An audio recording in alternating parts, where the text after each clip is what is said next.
gisulti na ni Kristo dinhi aning atong ebanghelyo ang tanan nga batasan ug buhat nga makapahimo natong tinuod nga anak sa Ginoo. Gilingay mong tupad ing na tinuod kang anak sa Ginoo.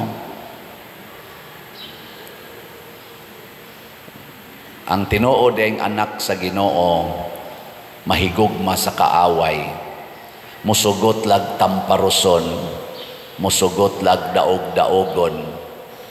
Apan ang anak sa demonyo masuko gina sa kaaway, di gina musugot nga daog-daogon, di musugot dagmalan or tamparuson. Mao na atong pilian. Nya kasagaran sa atong kinaiya nga tawhanon nga acceptable kay dinis kalibutan, murag mopakita nga kita mga anak sa demonyo kaysa anak tas Ginoo. No? Sama anang kana kunong isig ka makasasala, mo pahulam na siya sa iyang isig ka makasasala, nya mag-expect siya og bayad. Mo nay anak sa sawan anak nas demonyo. Pero ang anak sa Ginoo matud pa ni Kristo magpahulam nya dili na maghuna-huna og bayad.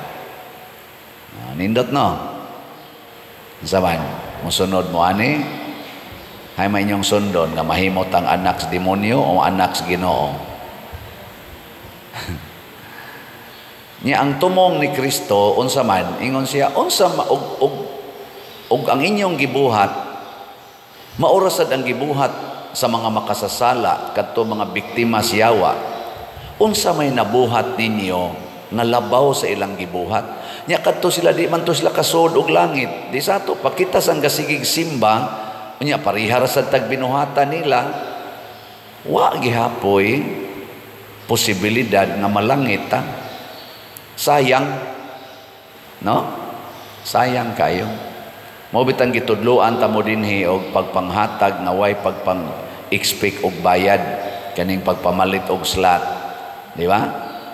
Mopalit mo og slot dinhi, wa gyud mo'y madawat nga kwarta in return kay di man ta mo bayad ninyo, hatag man na donation.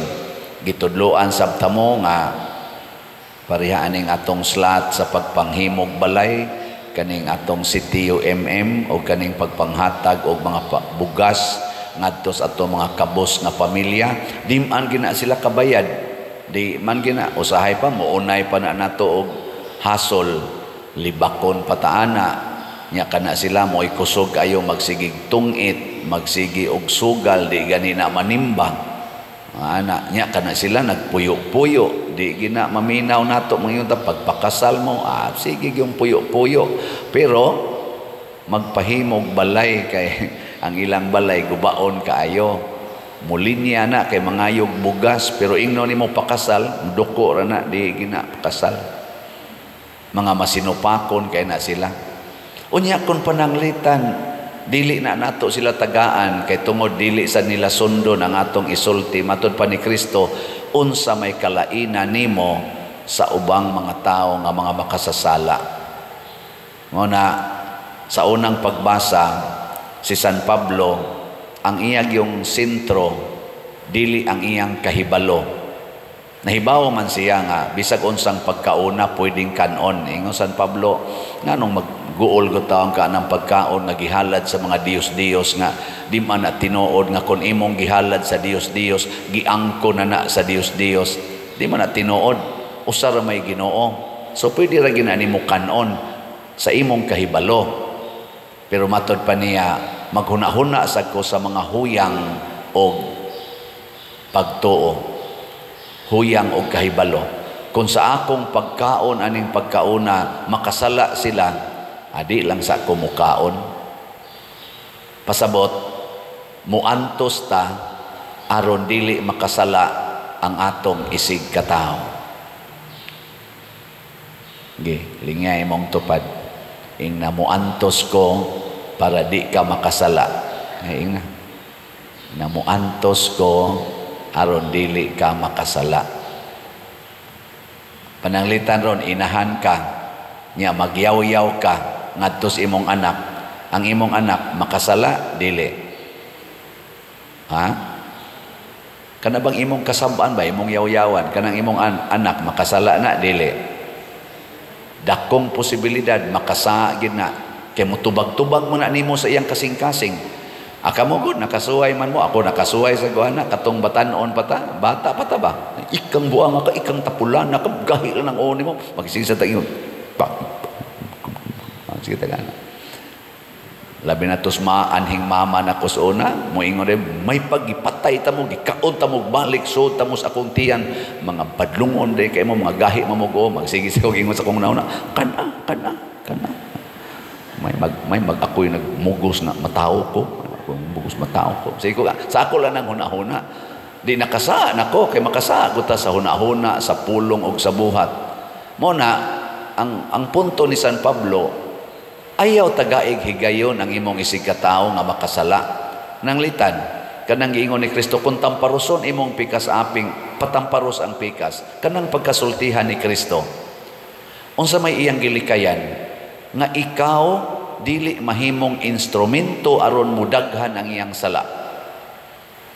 Kay kung musukol kaniya, musamot gina kadaghan iyang sala. Nya ikaw sad nga nisukol, nakasa ka wa. Nakasa na sa kadi ang sala midaghan. Pero kung magpatamparos lang ta sama sa gibuhat ni Jesus nga nagpatamparos lang, nagpakulata lang, wa gyud mo sukol. Ang katong nagtamparos ni undang yun. Wa na magsigig tamparos. Ang kisa pa imong tamparoson nga namatay na mas Jesus. Di ni undang. Kanya sa pagkakita nila sama sa senturyon, pagkakita niya nga ang ilang gisigihag kulata, namatay na nga wa gyud mosukol, namatay nga wa gyoy bisan gamay nga kalagot nga gipakita sa iyang naong o sa iyang sinultihan. Unsa may nibuhat sa senturyon, pagkamatay gid ni Hesus, matud pa sa atong ebanghelyo, dili sa laing dili kaning ebanghelyo ha, sa katong account sa pagkamatay ni Hesus, miluhod ang senturyon sa yuta. Miluhod og niingon, tinuod gyud nga siya anak sa Dios. Makakita ang mga tao nga kita di ay anak sa Dios, kung dili ta mo padaghan sa sala. Sama ng pagpahulam. Kanang pagpahulam, maayo kay na nga buhat. Ang imong gipahulaman, ang katong ang tao nga nanghuwam nimo, makaingon ito, salamat Ginoo, salamat in taon Ginoo. Ana man to no? Igpaningil nimo, unsa may iyang bation. Moingon siya, salamat Ginoo, gipaninglan ako mo ana. Ginoo in taon, hala, unsaon ako pagbayad ani. Adi maghuna-huna na siya, unsay iyang isulti, mamakak siya, maghimo siya mga rason nga di tinuod. Unsa man na, nakasa siya wa.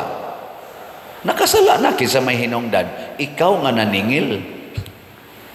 Ikaw nga naningil, nakahatag kanyang higayon nga maghuna-huna siya unsay sa nga akong himuon. Mamakak, mamasangil, ana. Nya kay wa man gid siya mobayad nimo, nya ikaw naningil man kaniya. Unsa may imong bation, labi nag nasakpan nimo nga naghimo-himo lag istorya. Maglagot ka. Nya paglagot na nimo, nakasa ka wa. Okay, nakasa na ka, siya sad nakasa. Namakak, ikaw naglagot. Karon imo mang gipagawas ang imong kalagot ngadto niya, imo man siyang gingnan, ikaw baka baga gini mog naong wa jud kay kaikog ako pagpangayo nimo nako kay nagkinahanglan ka gihatagan din ka nya karon mura lang kagwa imo lang kung unya-unyaon bagaan nimo naong mo singhag sa to siya nimo di na mo magtagdanay nya nakasa mo nya magdungan mo og simba dinhi. Unsa may tan-aw sa mga tao ninyo, anak pa mo sa Ginoo o anak sa demonyo? Inyong mga naong palangdaan, anak na sa demonyo, kay mga kusmod kaayo, ana mo'y smile. Kay ang anak sa Ginoo, smiling. Mo na ingos Kristo, buhata ngadto sa uban, ang imo sang gustong buhaton nganha nimo. Ana, Gusto ba kang paninglan kanunay, bisag wa kay kwarta? Dili. Gusto ba kang tamparuson? Dili sad. Muna ayaw pagpanamparos. Sa ako may gitamparos, ay sagdi lang. Huyang man na siya sa iyang pagtuo. Huyang man na siya sa iyang gugma. Ayaw pagpadala. Liguna ang imong gugma. Buhatan ngadto niya ang imong gusto niyang buhaton nganha nimo. That is the basic principle nga gitawag na nato golden rule. Nga naman, kay kung ang atong buhaton sa uban, mao ang atong gusto nga ilang buhaton ngan hinato, magkahiusa kita. Ni ayaw himo ang rason. Iya man ning gibuhat nako ang magdi ko musukol. Kamong mga ginikanan, hasta apil na sa kong pare, ganahan ba mong suklan mo sa inyong anak? Malipay ka kundi siya musukol, no? Murag baka pahungaw kas tanan mong gibati. Ako sang pare, di sa ko ganahan musukol ang sakristan o ang driver. Mga liktor, di ko ganahan musukol. Mutubag-tubag ganin na sila. Lami, kayong patyon. Mauna, kung ikay naunhan, nga siya na suko nimo, ay yung sukol. Kaya di man sa kaganahan na suklan. Unyas, pinaagi ni anang maong buhat, nga di nimo siya suklan, mag-anam na siya og melo down. Labi na gyud imong ingnon, sorry kayo ha, saylo ako. Kay sipiat ko ato da. Nakalit akong buhat, nakalit akong yaw-yaw, nakalit akong tingog. Sorry kayo. Magsige na ito siya ingon, sorry. Pero mag-anam na ito kahinay, anam na kahinay. Dugay yun, ingnon pa yun kasi imong anak, guwapa lagi ka ma. Guwapa pakong naong ni mo daw. Nakuhaon nito niya imong mga gibuhat, kato imong gusto, iya ditong buhaton. Ay kataw-tauran, magkanta-kanta na ka, maglayog-layog na sa kasi imong anak. Love, giti ka kayong anak ka ka. Gaita Jollibee mabi. Tagaan rin mo. Di magkahiusa na mo. Napaysala, wa na. Sige, lingi imong tupad. Last nga lingi. Ing na gusto ko malipay ka.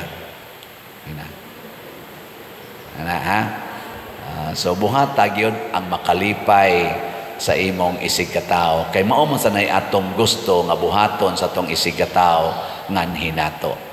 Ang Ginoo milipay gid siya nato.